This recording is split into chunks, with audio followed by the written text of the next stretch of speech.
today's lesson is going to be over the mid-segment of a triangle. So on page 1 of your note packet, go ahead and fill in that definition for mid-segment. It's a segment that joins the midpoints of two sides. So if I have a point right here, let's say it's point D, and I know it's the midpoint because I'm going to put tick marks on each side. And then if I have a point here, let's say it's point B, and I know it's the midpoint because I'm going to put tick marks on each side. If those points are connected, then that would be the mid-segment of your triangle. It's connecting the midpoint of two sides of your triangle. All right, so on page 2, again, we can rewrite the definition for a triangle mid-segment. Again, it connects the midpoints, and here I have it highlighted, it is segment DE. Again, I know D is the midpoint because there's tick marks on each side of it, telling me AD and DB are equal, and then B, E, and EC are equal, so I know E is the midpoint. So there's a theorem for your triangle mid-segment. It says if a segment joins the midpoints of two sides of a triangle, so all that says is if the segment is a mid-segment, then the segment is going to be parallel, and it's also going to be half the length of the third side. All right, so half the length of the third side. Now the third side is going to be that side that it is in parallel to. Okay, so if I'm looking at my diagram, parallel is going to be DE and AC. So I'm going to put arrows on that, because remember, arrows mean parallel. And then I'm able to say that DE is going to be half as long as my third side, which is AC. So half of AC is going to give me DE.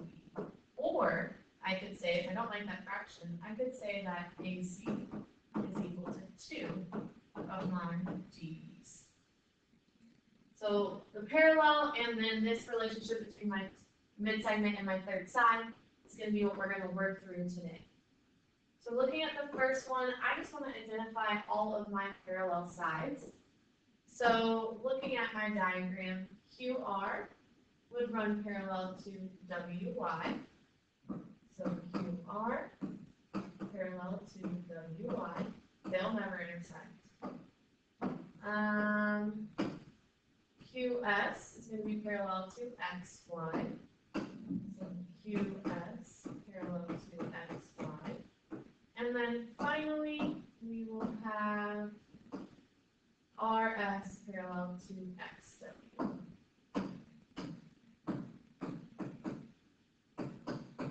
All right, and those are also going to be the ones that have a relationship when it comes to halving and doubling. So if I look over at number 4, they tell me that FG is 9. Well, FG is parallel to DE, so that has a relationship there. I can take my FG and I can double it to get to DE. So DE is going to be equal to 2 times 9, or 18. They tell me that GH is 7. Well, GH is parallel to CE. So CE is going to be equal to 2 of my GHs. So 2 times 7, or 14. They tell me that CD is 24. CD is parallel to FH. FH is going to be double that. It's going to be half of that. So if I put that in half, FH is going to be 12. Now we want the perimeter, distance around, of CDE. So the outer triangle. Well, I know that I have 24. I also have CE is 14, and I also have DE is 18. So I'm taking my 24, my 14, and my 18, and adding them up to get a perimeter of 15.6. So you go ahead and pause this video and try number 3 on your own, and then answer in each segment length when the video prompts you to.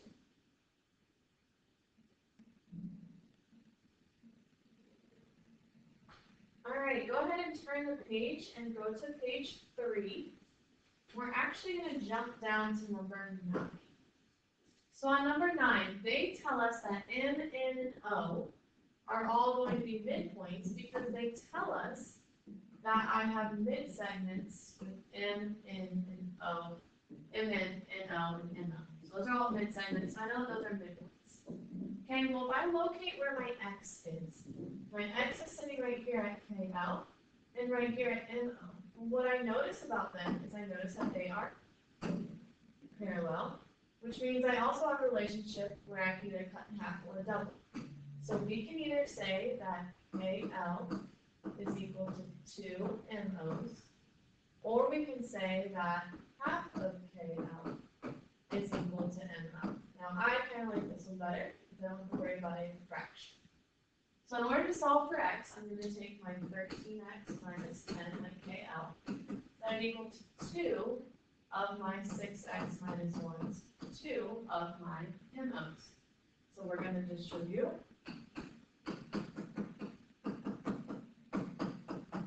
I'm going to then minus my 12x and add my 10 over. So my x value is 9. Actually, no, it is not 9, because I forgot to, when I distributed here, to make that a 2. So even teachers make mistakes. 2 times negative 1 is negative 2. I'm still adding my 10 over. That's going to get me an x value of 8. Now, they don't want us to stop there. They want us to actually find the perimeter. So kind of like what we just did. Find the perimeter of triangle J, K, L. So my outer triangle. Well, I compare together NO and JK. So if I double NO, I can get JK. So that's going to be 84. And then I compare together MN and JL. So if I double 49, that's going to get me 98. And then the last thing I have to do is take my x value and plug it in for KL.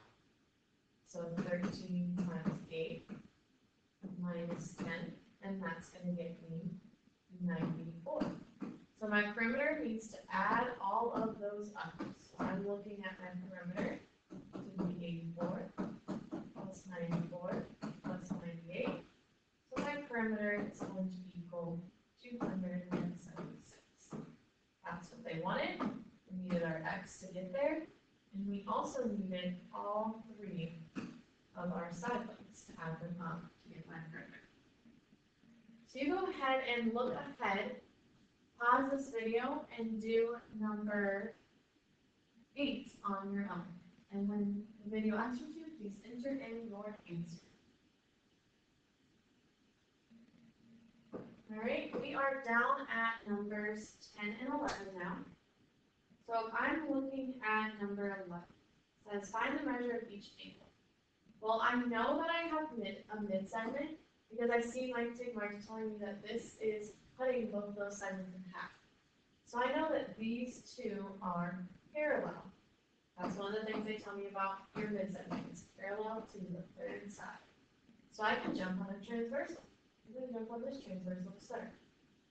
So I see an angle pair relationship happening. Well, first I see a linear pair happening with angles 1 and 118. So I can find angle 1 by doing 180 minus 118. So that gives me 62.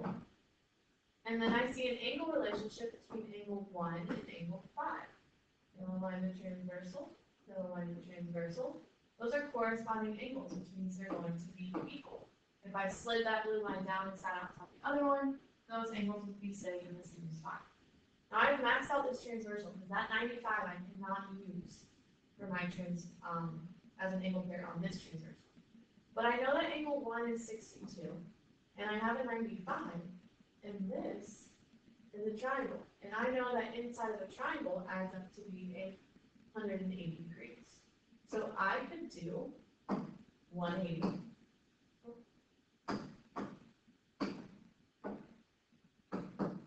minus my 95 minus my angle 1 to get me angle 2, which is going to be 20 degrees. Now let's move transversals. So I'm going to go on to my green transversal. So I'm going to look at my angle 2. Well, it is corresponding with angle 4. So those should be equal. And then again, I see a linear pair with 2 and 3.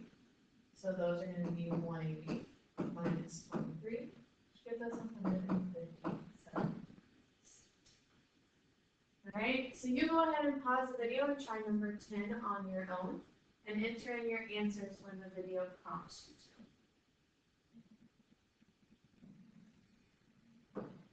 Okay, let's look at 14 and 15. Let's look at 15. So again, I know I have a midsegment here at UV, which means RT is going to be parallel to it. That is a property of your midsegment. And if I jump on a transversal, my angles are sitting on this transversal, so that's why I'm picking that. The other one is valid, but I just have nothing sitting. So pick the transversal where your angles are sitting. And if you notice, you have angle pairs happening right here and right here. Now those are equal, you can tell. One's obtuse and one is acute. But those are both stuff between my parallel lines and on the same side of my transversal. So those ones are your consecutive interior, and consecutive interior angles add to 180 degrees. So to solve this, I'm going to take my 6x plus 1 plus x plus 4 set it equal to 180. So I'm going to combine my terms. And a minus 5.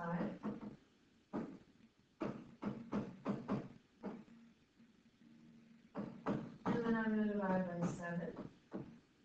So my x value is 1.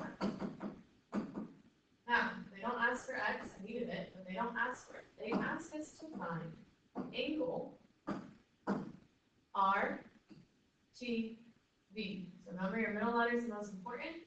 My middle letter is changing at T, so my place to plug in x is going to be 4 plus, 4 plus x.